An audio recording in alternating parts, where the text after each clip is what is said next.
Hey pessoal, eu sou a Aline, para NA Nenhumas Alternativas, e hoje eu vim aqui para falar sobre festivais de cinema, mais especificamente sobre a Mostra de São Paulo. Estamos num ano de pandemia, então muita coisa que aconteceria presencialmente esse ano está acontecendo online.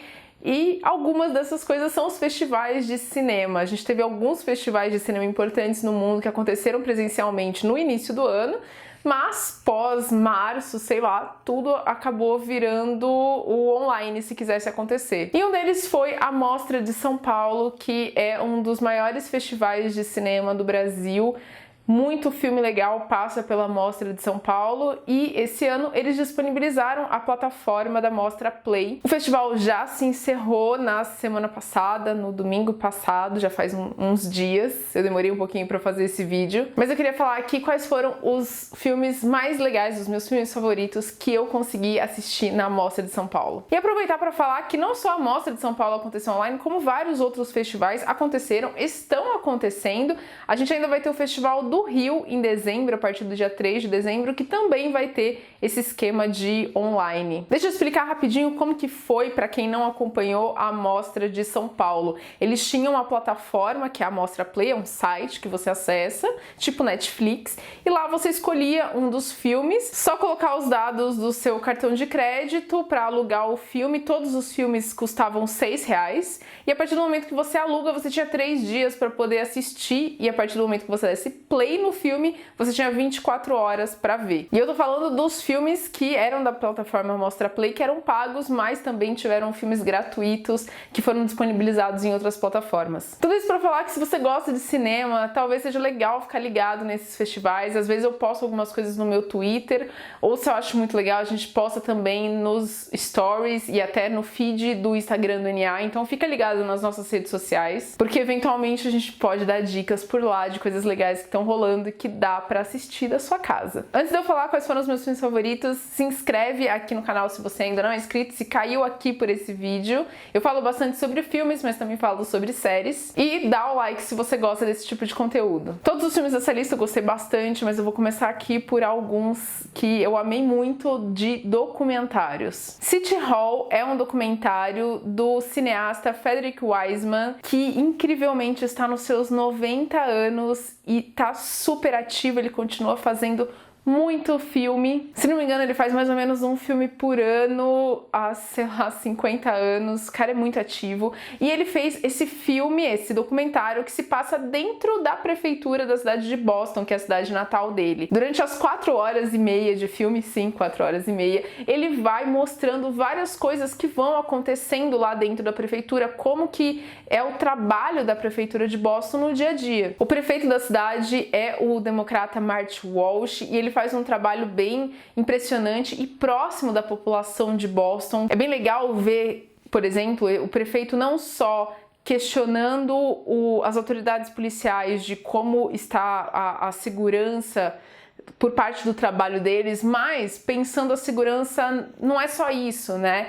Como que a gente atende as famílias das pessoas que foram vítimas de violência posteriormente, sabe? Como que a gente consegue atender esse tipo de demanda? Porque quando a gente fala de segurança, não é simplesmente a ação policial, é todo o processo envolvido para minimizar a violência na cidade. Discussão de combate de drogas, por exemplo, é a equipe da prefeitura falando na criação de um centro de reabilitação, não que vá trazer as pessoas dependentes de droga de uma forma compulsória, pelo contrário, mas sim de criar ali um ambiente que seja confortável para as pessoas utilizarem, seja no momento em que elas querem um prato de comida, ou um apoio, ou uma cama, que seja um ambiente em que elas queiram estar, para que elas, por vontade própria, frequentem o centro. Uma coisa muito constante no documentário é ver a preocupação da gestão da prefeitura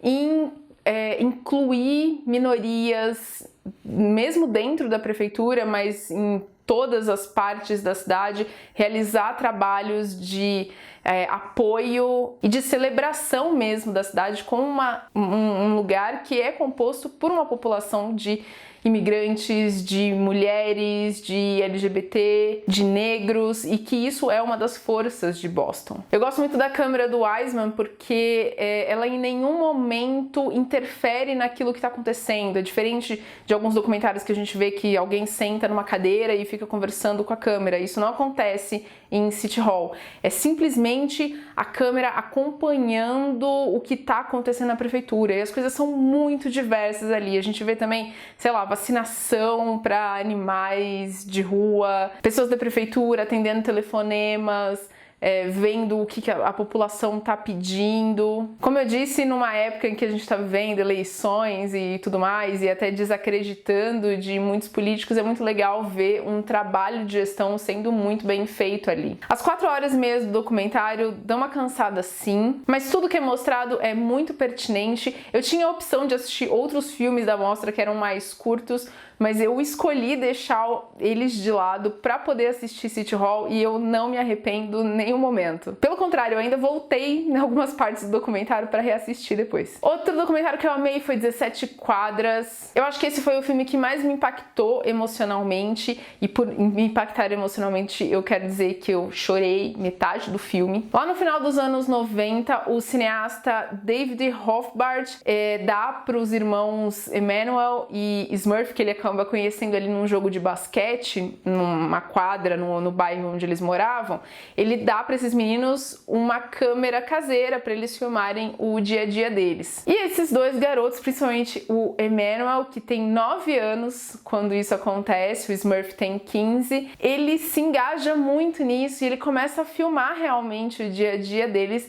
E essas filmagens vão acontecendo durante 20 anos. A família dos garotos é composta por eles, né? O Emanuel, o Smurf, a irmã deles, que eu esqueci o nome, e a mãe. Eles são negros e pobres, eles vivem na periferia de Washington, a exatamente 17 quadras do Capitólio. Eu acho que o bruto desse documentário devia, sei lá, ter algumas centenas de horas, mas para transformar num documentário de 1h30, eu acho que eles foram muito acertados na história que eles queriam contar. A alma do documentário e também da família é o Emanuel, então o documentário ele conta a partir da história do Emanuel, que é um garoto muito doce, muito carismático, muito inteligente, super promissor. E o documentário consegue envolver a gente na história desses personagens, a gente torce por eles, a gente se emociona com as coisas que eles estão vivendo e, inevitavelmente, sofremos com as tragédias que acabam abalando essa família. É uma narrativa que tem um tom melancólico, mas também esperançoso. Outro documentário incrível que eu assisti foi Feels Good Man. Ele fala um pouco sobre como o personagem de história em quadrinhos Pepe the Frog, talvez Pepe o Sapo, né? Talvez você já tenha visto ele em memes. Como esse personagem acabou se transformando num símbolo de um grupo de propagação de discursos de ódio na internet lá nos Estados Unidos, um grupo extremista que influenciou inclusive a eleição do Trump lá em 2016. E o documentário vai mostrando como que o criador desse personagem inicialmente vê essas coisas meio distante, ele não quer muito interferir, mas ele vai percebendo o tamanho do que virou esse uso do personagem dele, o quanto que ficou tóxico, pessoas que gostavam do personagem nem mais tinham coragem de se associar à imagem dele, porque se tornou uma referência a um grupo extremista que propaga ódio contra mulheres, judeus, negros, sei lá, tudo mais que você queira imaginar, LGBT, desde que não seja, né, homem branco hétero. O documentário ainda toca num ponto bem importante, eu acho, que é essa discussão de como o meme pode transformar um discurso que seria absolutamente repudiado em alguma coisa que é só uma piada, entendeu? Só brincadeira. Então passa. E como isso pode ser usado para política de uma forma muito perigosa. Coronation foi outro documentário que eu gostei bastante. Ele é do diretor Ai Weiwei, o diretor chinês, que hoje mora na Europa. Ele é muito crítico ao governo chinês, então ele não pisa mais no país natal dele. E ele fez esse documentário remotamente, como, né, acredito que é como ele consegue fazer os documentários na China. Mas Coronation realmente mostra a região de Wuhan no início da pandemia do coronavírus. Legal do documentário que ele, ao mesmo tempo que mostra a eficiência chinesa em construir aqueles hospitais para poder atender, né, milhares de pessoas, com muita tecnologia, os equipamentos utilizados pelos médicos de proteção, é um negócio bonito de se ver. As rigorosas medidas de higienização que os profissionais da saúde utilizam lá, e não só eles, mas a população de modo geral, que leva a situação muito a sério. Eu acho que tá aí uma explicação de como que eles conseguem controlar uma situação de pandemia como essa. Mas também, é claro, o Weiwei não podia deixar de fazer a crítica certeira e justa do governo chinês, que escondeu informações durante bastante tempo, não só prejudicando o restante do mundo, mas também prejudicando a própria população chinesa. Uma das pessoas entrevistadas para o documentário, um homem, diz que ele levou o pai dele, né, um idoso, para dentro da região de Wuhan, quando o vírus já estava se espalhando, mas por falta de informação, por falta de transparência do governo, ele levou uma pessoa do grupo de risco para dentro de uma região de perigo. Agora, saindo um pouco dos documentários e entrando nos longas de ficção, eu amei. Isso não é um enterro, é uma ressurreição, é esse nome grande mesmo.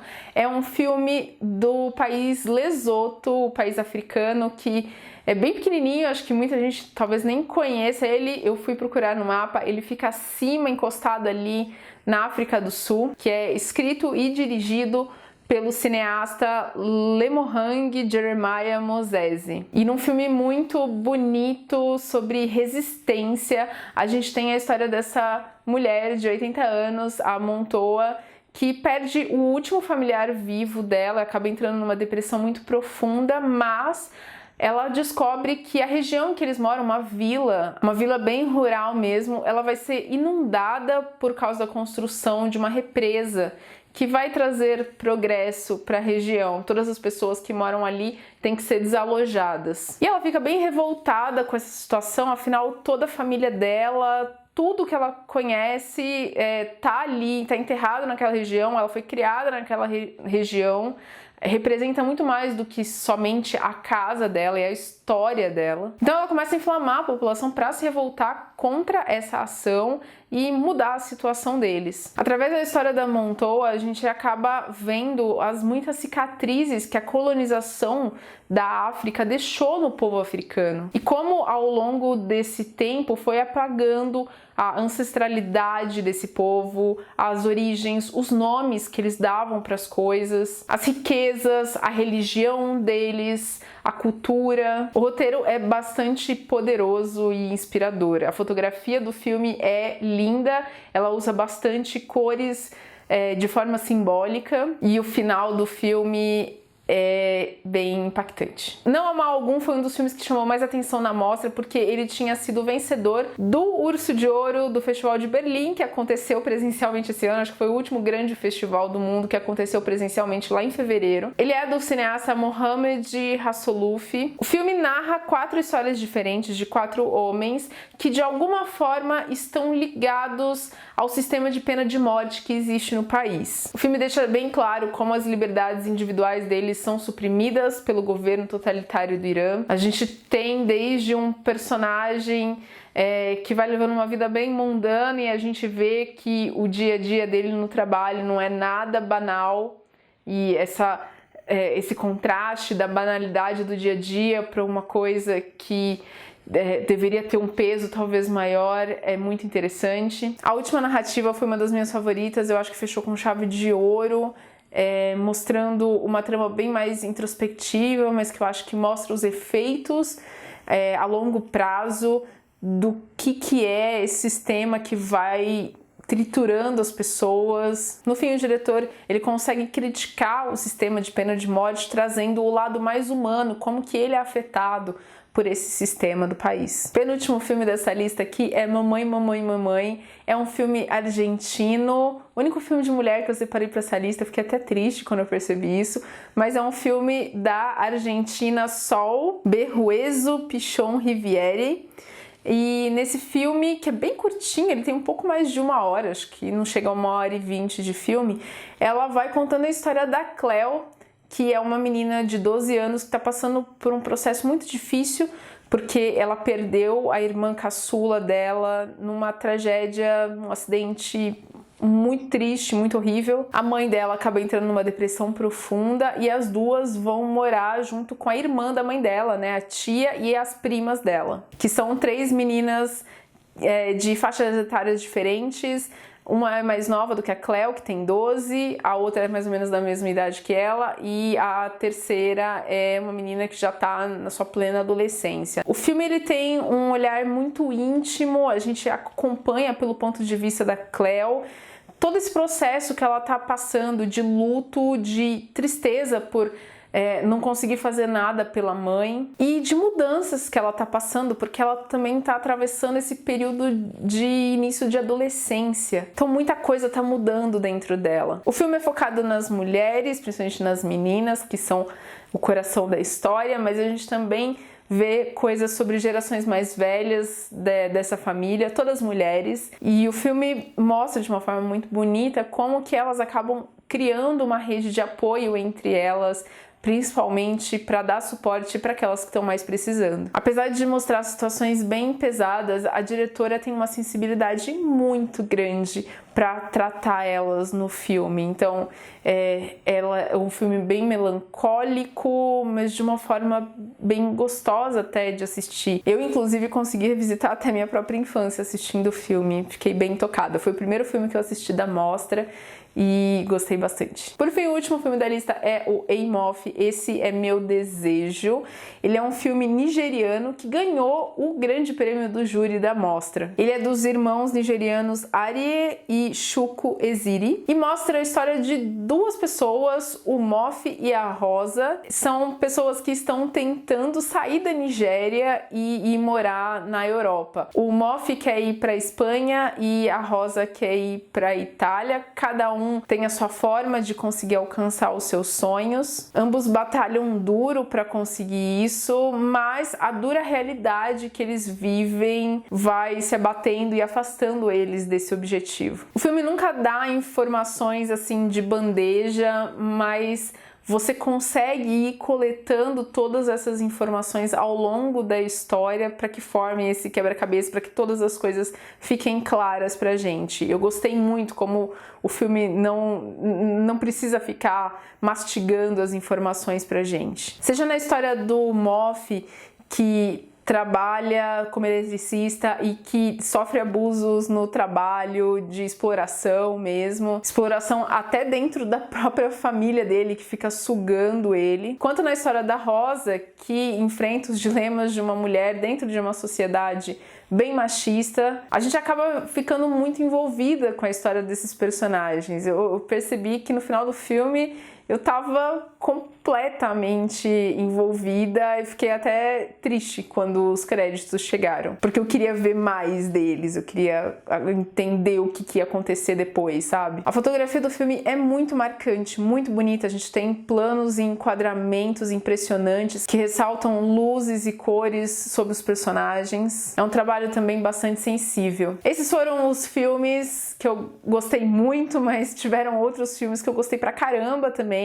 E vale citar aqui o Minha Irmã, que é um filme da Suíça, que é o filme indicado da Suíça para concorrer ao Oscar. Não sei se vai chegar lá nos indicados, mas é o candidato de melhor filme internacional da Suíça. Mães de Verdade, que é o candidato do Japão pro Oscar de melhor filme internacional, eu vi também na mostra, um filme muito delicado. Shirley, que é um filme americano que tem a Elizabeth Moss como protagonista, é uma cinebiografia da escritora Shirley Jackson. A atuação da Elizabeth Moss é mais uma vez incrível, talvez ela até seja lembrada em premiações por conta dessa interpretação. E vários outros filmes aí que a gente tinha disponíveis na mostra, filmes que às vezes a gente não tem oportunidade de ver de outra forma ou que fica muito difícil de assistir porque nem sempre são populares e fáceis a ponto da gente encontrar nas plataformas de streaming ou até mesmo nos cinemas, quando os cinemas voltarem, com força total, eu quero dizer.